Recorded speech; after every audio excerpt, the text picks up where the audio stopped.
Committee members, as you arrive, I will remind you to please sign in on the electronic pad. We will be taking roll in a few minutes. Members, if you could please sign in on the electronic roll.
Ladies and gentlemen, we will call to order the Tuesday, February 3rd, the year 2026, our House Transportation Subcommittee.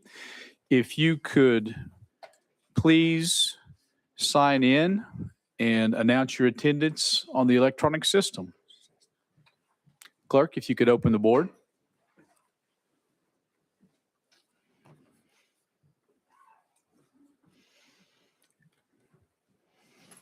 Thank you. Mr. Clerk, could you please take the roll?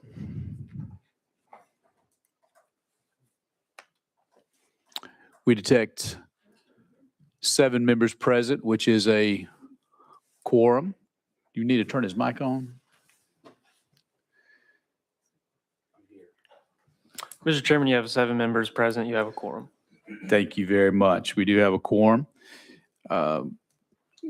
As we begin, I will accept some personal orders, and I will make one of those announcements myself. Chairman Howell and I, as well as some other members, have been honored to work with our friends from our Irish delegation. Are they in the room? Yes, there we go. We've got a couple of members of their Irish Parliamentary Committee on Infrastructure. We have Joe Neville. We have Deputy Joe Neville, Deputy John Clendenin, and the clerk of the committee is Liam O'Brien. I'm not sure if we have all 3 there. There's a couple that have come in, but if we could please make our guests from Ireland welcome. Thank you so much, and you can leave all the liquid libations you brought from Ireland in the back hallway. We'll say thank you very much for that. So glad to have you guys with us. Any other personal orders? Representative McCalman, you're recognized. Thank you, Mr. Chairman. I was just going to say that my office would serve as an additional point if. Duly noted, that can be the collection spot. Thank you very much. Representative Renaud, you're recognized. Thank you, Mr. Chairman. I'd just like to welcome Chief Dan Seymour from Red Bank, Tennessee, here with us today. Thank you very much. You are welcome. Any other personal orders? Seeing none, we do have a calendar before us, and I want to make the committee aware, this being our first meeting of the subcommittee for the year 2026. I just want to go through a few committee rules with your indulgence.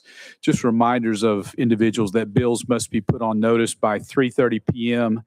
on the Wednesday before the next scheduled meeting. Bills must be put on notice through our House portal. Paper notices will not be accepted.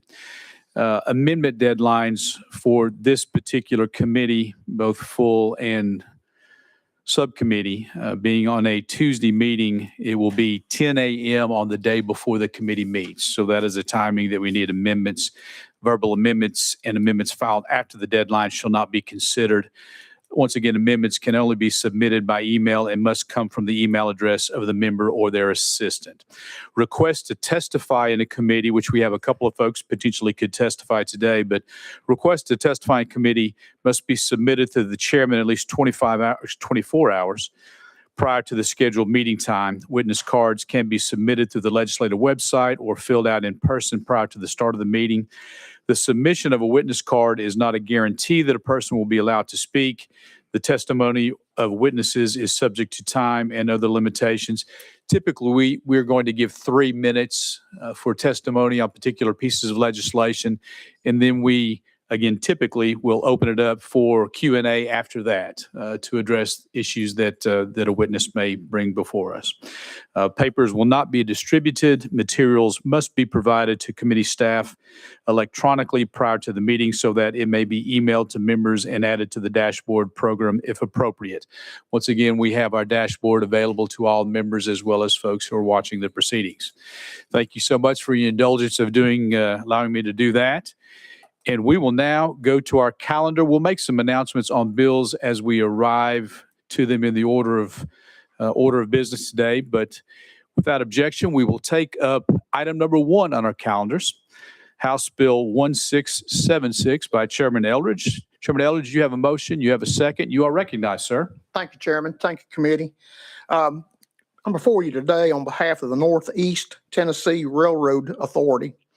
What we're doing today, the R.J. Corman has the Knoxville-Cumberland Gap Rail Line that serves 6 counties. Campbell, Anderson, Scott, Claiborne, Granger, and Union counties. This currently only Anderson, Scott, and Campbell are included in this. So this legislation seeks to add Claiborne, Union, and Granger counties to the Northeast transportation. And this does not create a new entity, and it only allows them to seek grants. It makes it simpler for them to seek grants. So that is the bill. Thank you, Chairman Eldridge. And as I see this, I feel confident that this will strengthen the organization and as you'd mentioned, allow those seekers of grants to be even stronger in number as Yes. you're going forward. And they're important to our area up Okay. there. Any questions or comments? Seeing none, are you ready to vote? All those in favor of sending House Bill 1676 to Full Transportation Committee, please signify by voting yes. Any opposed, please vote no. I think we'll allow you to check your electronic system now. All right. Thank you. All members, Mr. Clerk, please announce the vote. Mr. Chairman, you have 10 ayes, 0 noes. Thank you. House Bill 1676 passes unanimously on to full committee. Thank you, Chairman, and thank you, Committee. Thank you, Chairman Eldridge. We're now ready for item number 2 on our calendars, House Bill 1168. The request has come from Chairman Representative Vital's office to take this bill off notice. I think we're having some ongoing discussions on this piece of legislation. So without objection, House Bill 1168 will be taken off notice. We will now go to item number 3 in our calendars. Item number 3 is House Bill 1457 by Representative Balso. The request has come from Representative Balso's office to roll this bill for 1 week.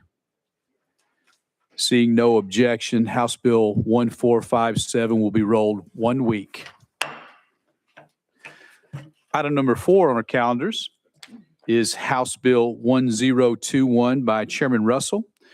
Chairman Russell, would you like to be recognized? Thank you, Mr. Chairman. I believe we took this off notice. It was such a good bill. We wanted to wait till later in the year to present that. Thank you. And Chairman Russell, I will make the announcement. We've been working out of session. We've been working several months, if almost a year, on this piece of legislation, and I thank you for your diligent work. Individuals working with the outdoor advertising industry, our friends at Department of Transportation. We have had numerous studies, in-depth studies, where we're gathering information to make as good a decision as possible on this piece of legislation. And I appreciate your advocacy on this issue, as well as those that have been working with the industry. And I see some heads nodding in the audience. So thank you very, very much for the work that you're doing. The action will be to take House Bill 1021 to be taken off notice, announcing that having been calendared for 3 meetings, House Bill 1021 will be heard on a special calendar to be published with the committee's final calendar, which may get here earlier than we expect. But without objection, House Bill 1021 to the special calendar at the end of this committee's meetings. Without objection. We're now going to item number 5 on the calendar, which is my bill, and I will hand the gavel to Chairman Howell. I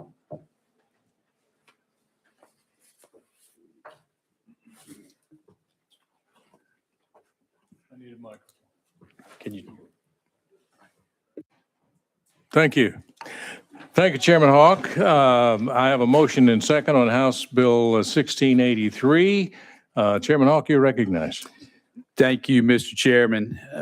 This committee in this legislature has seen this piece of legislation several times now. As a matter of fact, we're going to get a birthday cake for this piece of legislation because it turns 9 years old today. Well, maybe not today, but soon. So this is an idea where we are utilizing the sales tax on motor vehicle sales in addition to the sales tax on tires that we approved through the General Assembly last year, and dedicating those funds to the transportation fund, the highway fund for roads, bridges, and infrastructure needs across our state of Tennessee. Just a bit of history. The fiscal note for this piece of legislation, year one will essentially create $1 billion of revenue for our highway fund, transportation needs that we have across the state of Tennessee. And again, as we have passed the Transportation Modernization Act in the 23 budget, we put $3 billion of funding toward transportation needs, which has been a godsend, truthfully. We also are in the current budget year, we have put an additional $1 billion toward road needs across our state of Tennessee. And I think of 2 instances in particular, Hurricane Helene that harmed many of our Northeast Tennessee counties and put us in a position where we had road and bridge structures gone. In my district in particular, a 452-foot long bridge, 60 feet over the Nolichucky River, was destroyed by water raging against it, 60 feet over the water level. Amazing force. But we were able to, because we have planned ahead and we had those additional $4 billion in our state coffers to deal with transportation issues, we were able to fund those projects through that. Other bridges and roads have been decimated as well. And I think very clearly the Kings Highway Bridge that is going to come to Shelby County as we are moving forward, our ability to have cash on hand allowed us to negotiate a very good deal with the federal government, federal funding partners on transportation. We put up $250 million in order to match $250 million from Arkansas, which draws down $500 million for the $1 billion project that will be the Kings Highway Bridge in West Tennessee. Having those monies on hand, that $4 billion additional, is what has allowed us to do that. I explain it that way to say what we've done over the last 3 budget cycles is invest $4 billion non-recurring.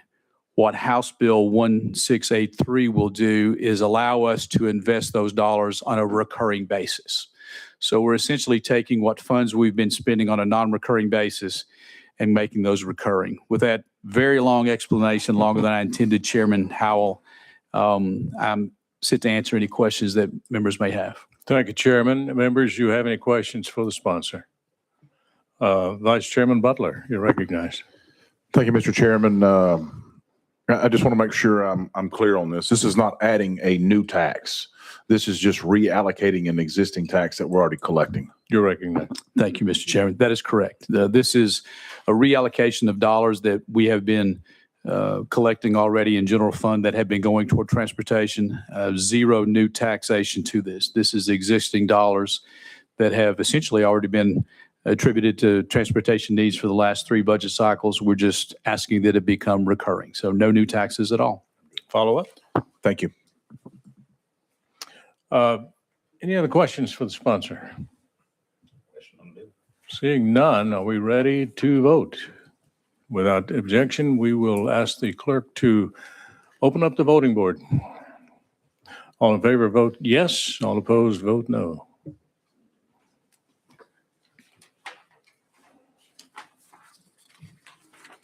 Please take the vote, Mr. Clerk. Mr. Chairman, you have 10 ayes, 0 noes. The bill passes and believe it moves to finance.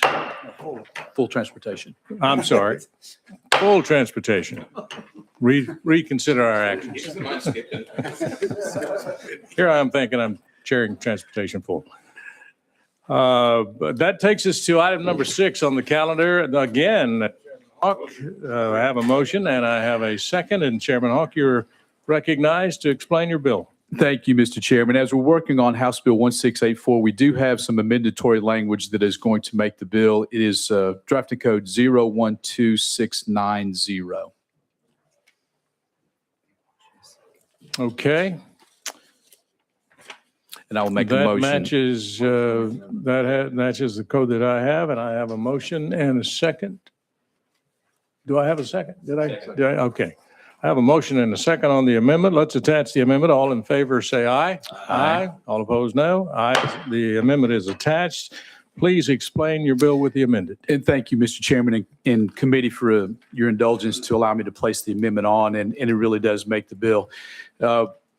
This is a bill that will modernize Tennessee's personal delivery device law to reflect advancements in delivery technology since the statute was first enacted in the year 2020. It provides clear statewide rules for low-speed autonomous delivery devices while maintaining strong public safety guardrails and permits local regulation within this establishment framework. By leveraging autonomous technology for short-distance deliveries, we are helping merchants meet the rising demand while serving customers better and creating new opportunities for everyone.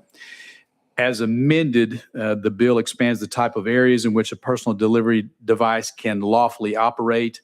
It authorizes a device to travel up to 20 miles per hour when operated outside of pedestrian areas, allows the regulation of devices by local resolutions or ordinances with certain regulatory restrictions.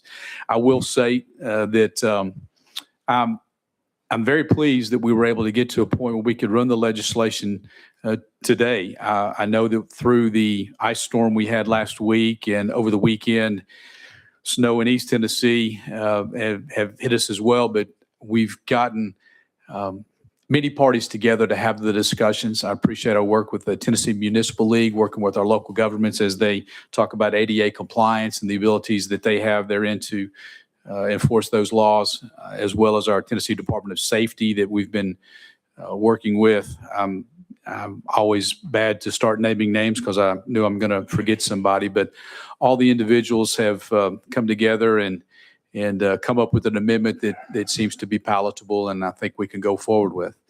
Chairman, we do have someone who would welcome to speak on the legislation if we need to go out of session, but I stand for questions if anyone has those. All right.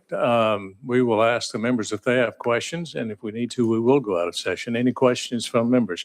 Representative McCalman, you're recognized. Thank you, Mr. Chairman. And Chairman Hawk, just to clarify, as amended, this does not remove a municipality's ability to ban these if they so wish to, or to regulate or to allow, correct? You're recognized. Thank you, Mr. Chairman. That is correct. And I'll read from Section 3 as we go further in. Personal delivery devices may be regulated or prohibited by local resolutions or ordinances if the local government determines that the regulation or prohibition is necessary in the interest of public safety. Follow up? Thank you very much, Mr. Chairman. And Chairman Hawk, thank you for the clarification. Thank you. Vice Chairman Butler, you're recognized.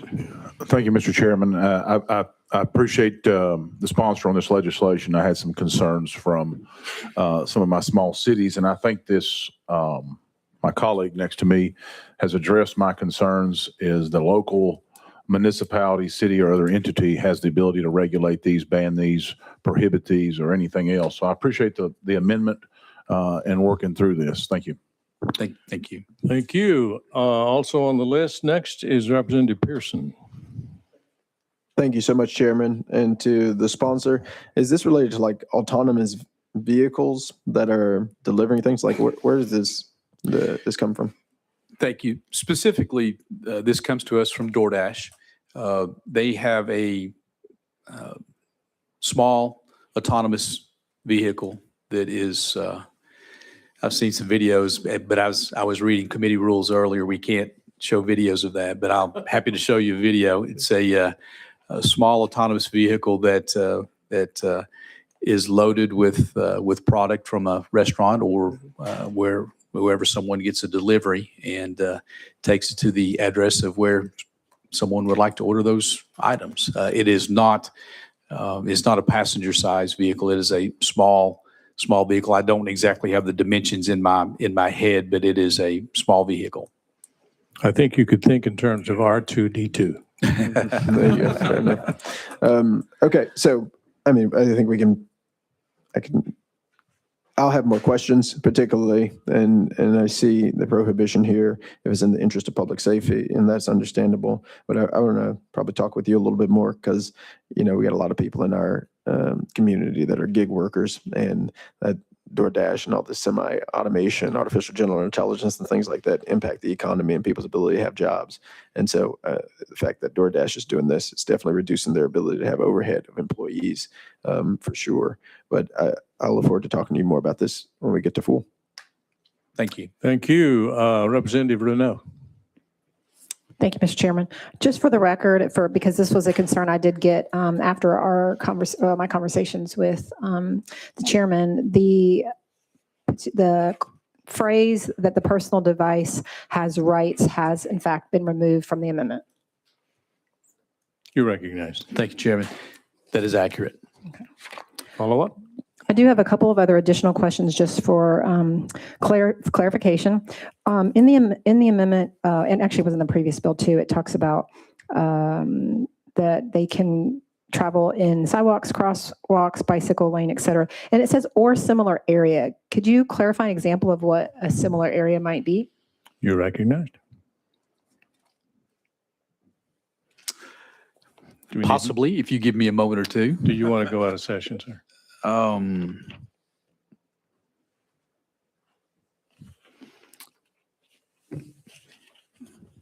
I dislike having to go out of session, but I made to get a specific answer. All right. One moment, please.